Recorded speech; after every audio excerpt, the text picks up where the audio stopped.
What a fine film that is. And I'm back here with our TCM guest programmer who selected that film for us, actor Jeff Garlin. Now, were you happy with the ending of this movie? Very happy with the ending of the movie, yes, I was. And the part that I became obsessed with was the Edward Arnold stuff at Wrigley Field. Now, you know, that's the old Wrigley Field in Chicago. No, in Los Angeles.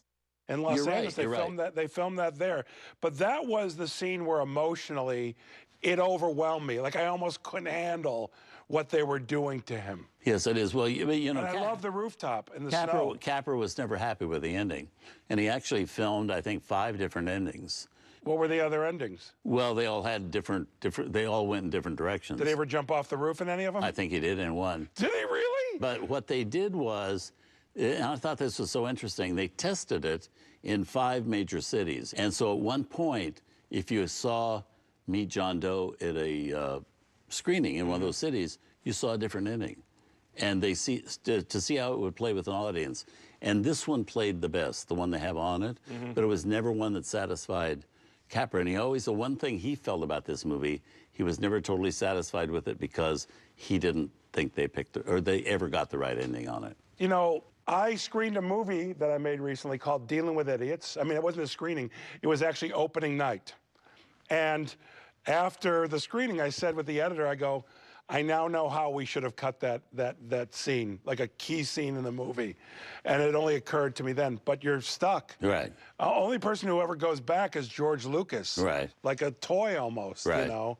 But that's filmmaking. But if I could tell Frank Capra, I would say, hey, man, I dug what you did. Yes. Do you have a favorite moment in this movie? I like when they're playing, I mean, just on a simple level, I like when they're playing catch. Yeah. Yeah, in the hotel room. Uh-huh. I wish I could do that. That's, again, Gary Cooper could make that real. Yeah. Yeah. Everything's real in this movie. Yeah. That's also the thing.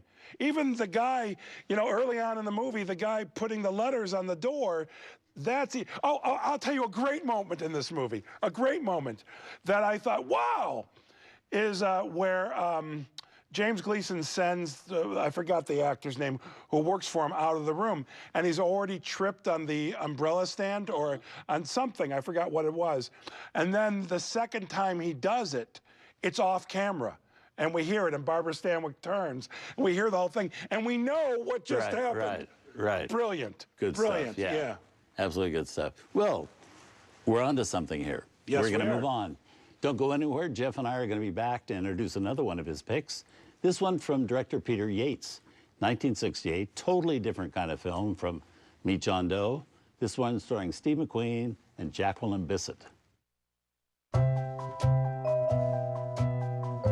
Tonight on Turner Classic Movies, guest programmer Jeff Garlin cuts to the chase with Bullet. Then Garlin can't contain his excitement over The Third Man. And Jeff believes there's no finer film than Dodsworth. Gregory